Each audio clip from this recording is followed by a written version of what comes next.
MIT professors Eric Brynjolfsson and Andrew McAfee have studied the impact technology has on businesses and the economy as a whole. They note that the shift to a digital age has fundamentally changed the foundations of business and the economy. They call this shift the start of a second machine age, in contrast to the first machine age that started with the Industrial Revolution. The first machine age put steam and electricity behind the labor force to dramatically increase productivity. Multinational companies and industrial tycoons used cheap labor coupled with technology to produce and sell products on a global scale.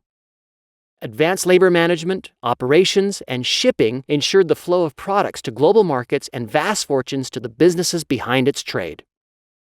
In contrast, digital technology dramatically increases brainpower in this second machine age. In the first age, production gravitated to low-wage countries, and goods and services were traded around the world. Vast shipping infrastructure such as ports, planes, and cargo ships ensured that products reached global markets. Digital trade, on the other hand, is nearly instantly and infinitely scalable.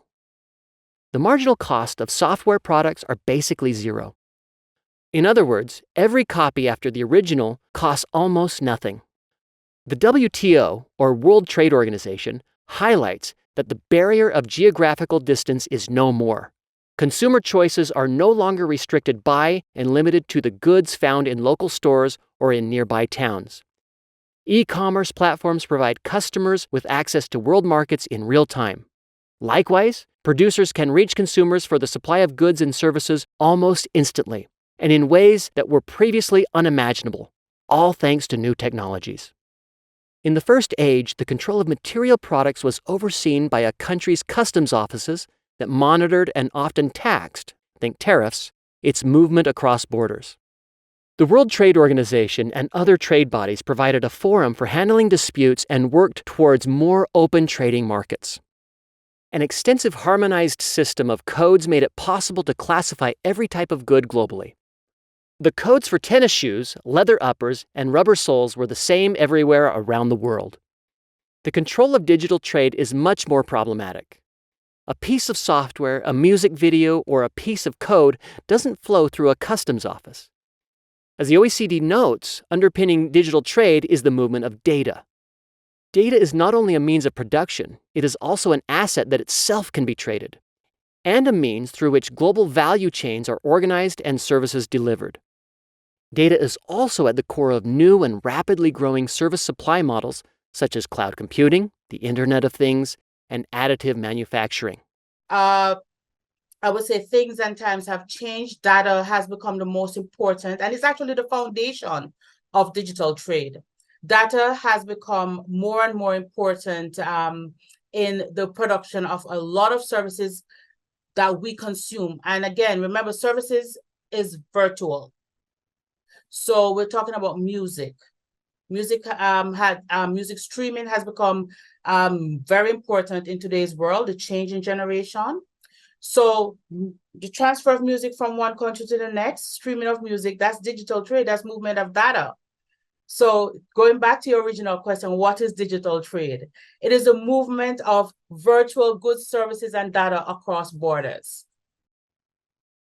How is digital trade different? The scale, scope, and speed of trade dramatically increases because digital goods can be copied and shipped at nearly zero marginal cost. Psy, a Korean pop star, brought his hit song Gangnam Style to billions of digitally connected customers across the globe in 2012. In the old world, his album would have likely not made it outside of Korea. Digital trade also enables companies, even small ones, to use new and innovative digital tools to overcome barriers to growth, helping facilitate payments, enabling collaboration, avoiding investment in fixed assets through the use of cloud-based services, and using alternative funding mechanisms such as crowdfunding. It also makes it easier to enter an industry because now e-commerce is the way to go, right? So small and medium enterprises have the opportunity to enter into industries that they may not have been able to enter if there was brick and mortar. So that's a good side. But the other side is, how do we make it revenue generating for governments? On the other hand, some argue that digital trade leaves countries lacking the necessary tools even further behind. And that, I have the SDGs goals behind me, and I think SDG 10 or 11 is looking at inequalities, right?